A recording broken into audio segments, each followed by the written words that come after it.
अस्सलाम वालेकुम, क्या हाल चाल है आप सबके। आज हम रिव्यू करेंगे तमाशा की 23 एपिसोड का। स्टार्ट होता है तो सैफ और यासीन का थोड़ा सा वो चाह रहा था कि यासीन जैनब, वो यासीन कहता तुम लोगों ने जैनब को निकाल दिया, उसको सुबह सुबह याद आ रही है। और फिर जहाँ से सैफ लोग सारे तंग करते, अच्छा बेटा खाना रात को तुम मंगवा के खा रहे हो, कढ़ाइयाँ तुम मंगवा के खा रहे हो। जिस पर कहते यार रात को मुझे एहसास नहीं हुआ, आप सुबह उठो तो मुझे एहसास हो। अच्छा यासीन की चीज़ ये भी हो रही है कि यासीन का जितनी भी आज फुटेज दिखाई दी है, यासीन सबके साथ यासीन की दोस्ती हुई है, यासीन हर एक के साथ है, ठीक है।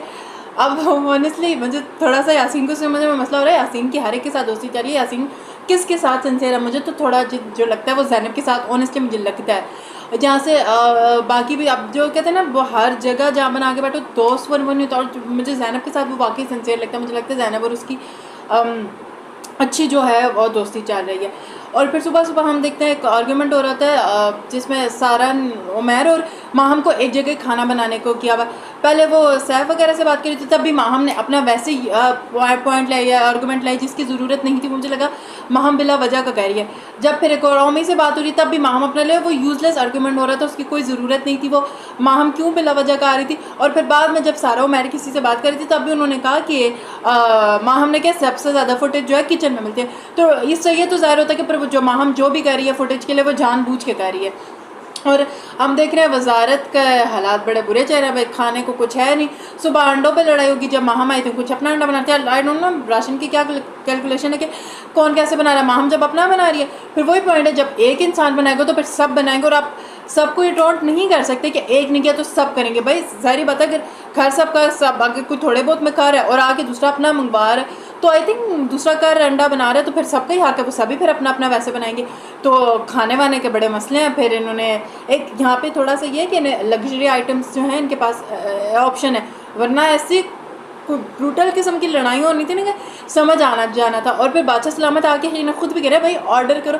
आई थिंक ऑर्डर करना ठीक है, कुछ लोग भूख बर्दाश्त करते हैं कुछ नहीं, बट ये इनामी रकम में से जो करता है जा रहा है, मुझे तो लगता है 25 लाख भी ला के डन करेंगे। और फिर वो टीम वालों ने कहना अच्छा बस भाई अब बहुत हो गया। तो अब मुझे समझ नहीं आती कि ये ठीक है या नहीं ठीक है। आई थिंक कुछ टाइम के लिए बंद करके देखिए, फिर देखते हैं कैसे तमाशे लगते हैं, क्या होगा क्या। अभी तो बिकॉज सब ऑप्शन है ना कि आप क्या मंगवा सकते हो, कोई मंदी मंगवा रहा है, कोई पिज़्ज़े पास्ते केक्स आ रहे हैं, कौन कौन सी चीज़ है जो नहीं आ रही, ड्रिंक्स आ रही हैं, तो ये है। और फिर बहुत सारे लोग जो है खुशबू सूंघ रहे हैं कि अच्छा ये चाह रहा है ये चाह रहा है।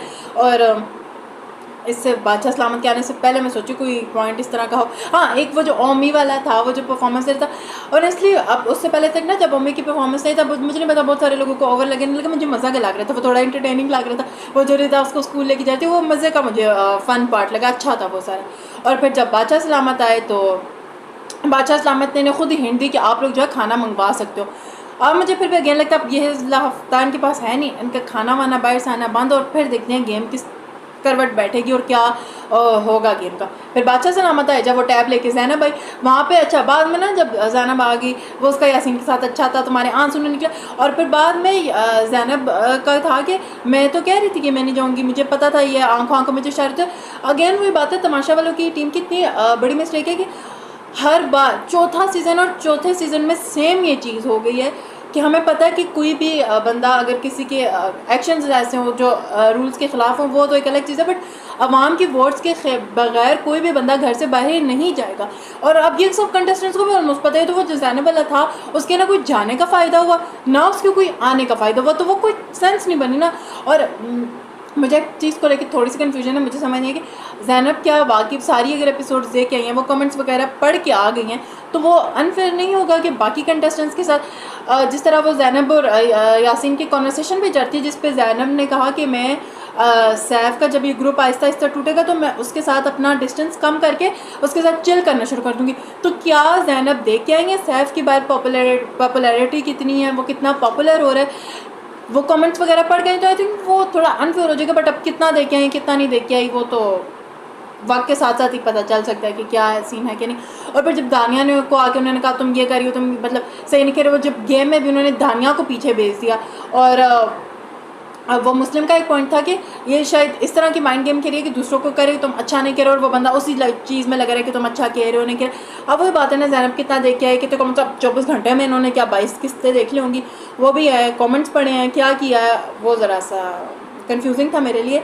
और फिर जब गेम आई तो गेम में ज़ैनब के पास एक पावर थी कि वो किसी को भी वो फर्स्ट पॉइंट से जो है बिल्कुल लास्ट पे ले आ सकते। उन्होंने दानिया को किया और फिर करते करते जो सारा थी, सारा उमैर, वो जीत गई। बहुत सारे काशिफ ने सबसे ज़्यादा बारियाँ उन्हें दी और इस तरह करते करते जीती। और इसलिए सारा उमैर और काशिफ की गेम के हवाले से तो कोई कंट्रीब्यूशन है नहीं। वो जितना तमाशा के रिलेटेड जो गेम वो सिर्फ गेम के रहे हैं। अगर आई थिंक इनकी गेम ना हो तो मुझे लगता है कि वो नहीं होगा, सेव वगैरह वाला कोई सिलसिला नहीं होगा। बट अब देखते हैं कि बिकॉज सारा वहाँ से गेम खेल के सेव हो गई हैं तो फिर अब किस तरह की गेम होगी। मैडी के पास कोई ऑप्शन नहीं है, गेम ही नहीं वो खेल सकता, तो वो तो है ही खतरे के घर में। और एक और कौन सा पॉइंट था मेरे जहन में था कि मुझे इसकी बात करनी है ज़ैनब से रिलेटेड। हाँ, जब ज़ैनब का मैं देख भी रही हूँ कि वो जानबूझ के सैफ से जिस तरह आके आर्गूमेंट करने की कोशिश करे, आई थिंक वो अब दिखना चाह रही हैं जितना मुझे समझ आया सैफ के साथ। बिकॉज जब आप देखें यासीन से वो बात करता, अच्छा मुझे नहीं तूने इसका, तो ज़ैनब एकदम आ जाती हैं, जंपिंग कर देती हैं कि तुम मेरे बारे में बात करो, तुम ये वो। हालांकि उससे तो उसका नाम ही नहीं लिया, तो वो तब अच्छा सैफ मुझे बड़ा स्मार्ट लगा इस चीज़ में। आई थिंक उसको पता ही होगा कि अब मेरे साथ दिखना चाह रही है क्या जो भी, क्योंकि उससे फ़ौरन ये बात की आप क्या मतलब मेरे साथ आके बात करने की कोशिश करें, मैं तो कोई बात ही नहीं कर रहा आपसे रिलेटेड। और एक और चीज़ मैंने नोट की, मुझे लगा ज़ैनब का कोई ऑब्सेशन है, क्या है। ज़ैनब का पिछले एपिसोड में भी मैं देख रही थी यासीन के साथ कॉन्वर्सेशन होती है जिसमें वो बात करती है सैफ इतनी एज का वो बता नहीं रहा, आप उसकी एज से आपका क्या ताल्लुक, आपने उसकी एज का क्या करना। आज भी आके वो करें तुम शादीशुदा हो, तुम्हारा ये वो। एक तो पहली बात आप कंटेस्टेंट हो, आपको एक दूसरे की पर्सनल लाइफ से क्या ही लेन देना है, वो है नहीं है, वो बताए ना बताए, इससे आपको तो कोई कंसर्न होना नहीं चाहिए। तो वो एक चीज़ मुझे थोड़ी सी लगी। खैर गेम जो थी सबने हंसते हंसाते सारी ज़बरदस्ती खेल ली और सारा उमैर जो हैं जीत गई हैं। और बाद में एंड में माहम ने भी आके अपना एक दे दिया कि मेरी चलो मैं जिता देती हूँ, फजूल सही था। खैर और फिर जब सारा उमैर और मुस्लिम का थोड़ा सा आर्गूमेंट हो रहा तो वो काशिफ कहता है गेम होगी बस ख़त्म हो गई। वो ठीक भी था कि गेम की चीज़ गेम में जीत, वो बात खत्म। अब आप लोग बताएं क्या ख्यालात आप लोगों के, क्या कैसा लग रहा है तमाशा आप लोगों को। आप लोगों को क्या लगता है ज़ैनब कुछ देख के आई या नहीं देख के आई, या ज़ैनब का आगे क्या गेम प्लान होगा, कौन सा कंटेस्टेंट आपको लगता है बेहतर खेल रहा है। यासीन का आप लोग मेरे पॉइंट से एग्री करते हो नहीं करते, कमेंट सेक्शन में ज़रूर बताइएगा। Like share and subscribe. अल्लाह हाफ़िज़।